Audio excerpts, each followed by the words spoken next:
Alat kelamin anak usia 5 tahun asal Kecamatan Lewisari, Kabupaten Tasikmalaya, Jawa Barat dipotong pakai silet oleh ayah kandungnya. Aksi bejat tersebut dilakukan ketika anaknya sedang tidur dan ibunya sedang pergi ke warung. Pelaku langsung kabur dan berhasil ditangkap polisi tak jauh dari lokasi rumahnya.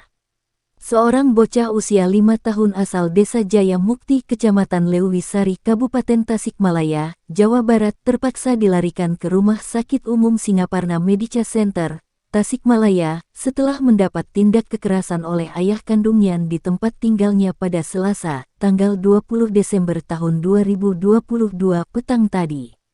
Ayah kandung bernama Jani dengan sadis memotong alat kelamin anak keduanya dengan silet yang dibeli dari warung tetangga.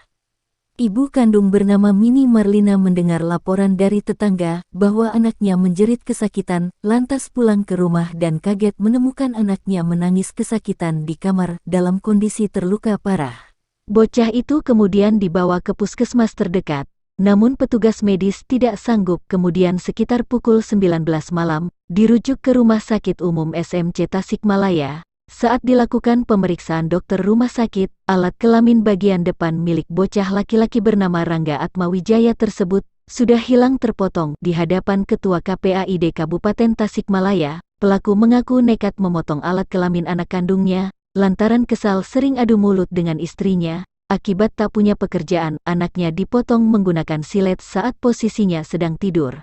Saat ibu kandungnya sedang pergi ke warung, sementara pelaku langsung kabur. Langkah yang dilakukan saat ini, KPAID akan fokus mendampingi keluarga dan korban, karena kondisi anak psikisnya terganggu. Kemudian, KPAID Tasikmalaya akan mengurus kebutuhan administrasi dan surat akta kelahiran. Karena ibu kandung korban menikah siri dengan pelaku hampir 8 tahun. Saat ini pelaku sudah diamankan di Satreskrim Polres Tasikmalaya, sementara korban sudah mendapat penanganan serius dari tim medis rumah sakit, dan kondisinya mulai membaik dan bagian yang terluka sudah diperban dan tangannya diinfus. Sebetulnya kami tidak mendapatkan laporan resmi dari keluarga korban, tetapi peristiwa ini cukup ramai di media sosial, sehingga ada beberapa masyarakat yang memang mengkonfirmasi dan menyampaikan kepada kami di KPAI.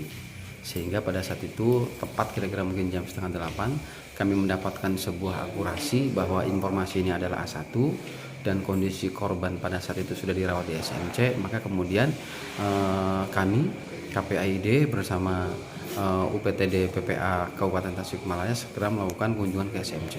Dan ternyata betul, informasi yang kami dapatkan dari keluarga bahwa peristiwa ini diduga telah terjadi pemotongan alat vital kepada anak yang usianya 5 tahun, di mana pelakunya adalah ayah kandungnya, diduga ayah kandungnya. Adapun setelah kami dalami, ternyata ayah kandungnya ini ada riwayat memiliki penyakit ODGJ. Sehingga dari motifnya pun sampai malam ini kita mencoba mendalami masih simpang siur. Tentu mungkin KPAI di dalam hal ini akan terkonsentrasi terlebih dahulu bagaimana mendampingi kondisi kesehatan si anak. Kondisi anak ini setelah kami melakukan komunikasi dengan dokter jaga, bahwa memang selain memang terpotong kulitnya juga ada terpotong bagian ujung alat vitalnya. Itu hasil dari pembicaraan kami dengan dokter yang menangani seperti itu. Dengan apa sih Pak katanya dipotong? Pengakuan dari pelaku dan juga pengakuan dari beberapa saksi bahwa ini dipotongnya dengan silet. Dipotong dengan silet dan memang polisi juga di situ mengamankan barang bukti, salah satunya adalah bungkus silet. Adapun siletnya berdasarkan pengakuan terduga pelaku telah dibuang ke sungai.